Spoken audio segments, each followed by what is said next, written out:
I was digging through the CIA reading room and looking for stuff kind of in relation to Antarctica and things like that, and I came across a few different random articles that I'll share, and I'll probably start a new series, the CIA reading room or something, who knows what I'll call it.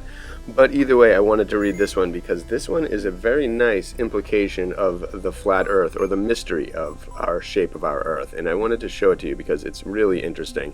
It's an article from I think the 60s, and it says 1,500 spies, SPIES, on a meet on beach by Sanford Seckner from the Miami News. And so the article goes on to say this in the very last words. I'm not sure if it's the end of the article, it looks like it. They always leave us high and dry, but they hint at something amazing. So take a listen to this article, it's very quick. The men who provide complete film coverage of America's ballistic missile and space projects began their 9th annual symposium at Miami Beach today.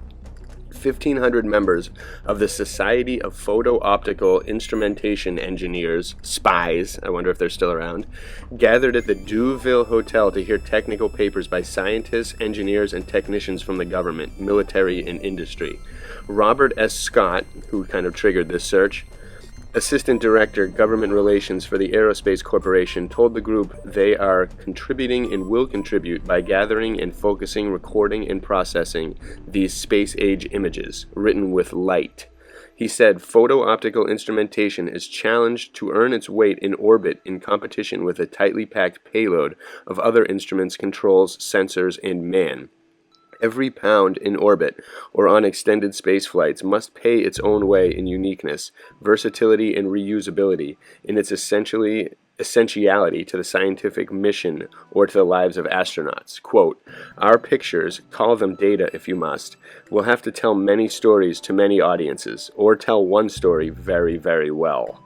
Scott said the first pictures exposed from space could have quickly resolved the, quote, scientific controversy as to whether the Earth was round or flat.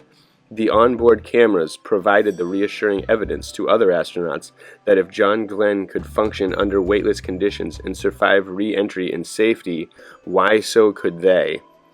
Then the last quote says, in these cases, a picture may be worth more than 1,000 words.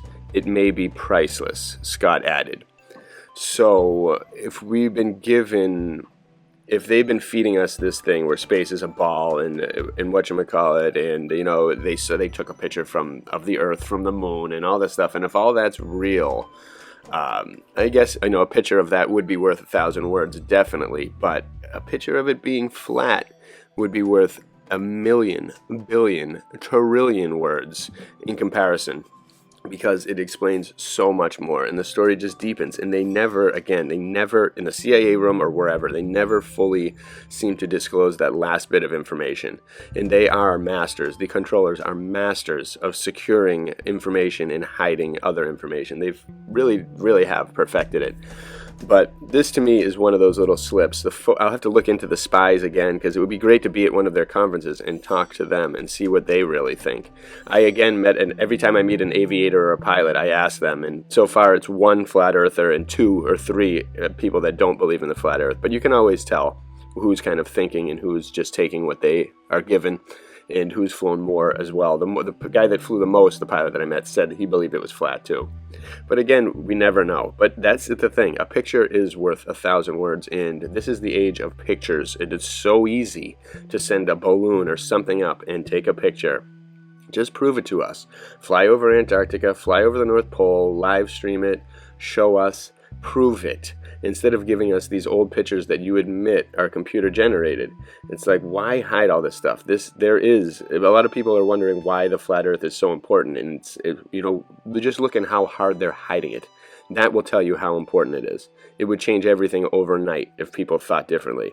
And it's just one of the main contributions to the brainwashing of the masses, where they just have no clue. Even if you tell them, I don't know the truth, that's it. It could be flat, it could be a giant sphere, it could be way longer, it could be exactly as they say. But people refuse to believe any of those other potentials besides what they've been told. A lot of people. The normies.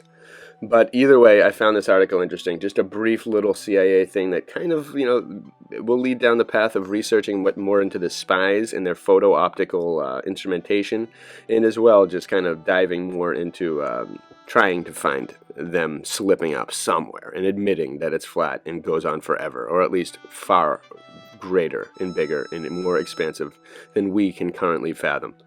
I can't wait till we figure that out and they're all on the same page. It will be amazing and open up so many avenues of thought, research, exploration, discovery, invention, music, science, art, everything will expand.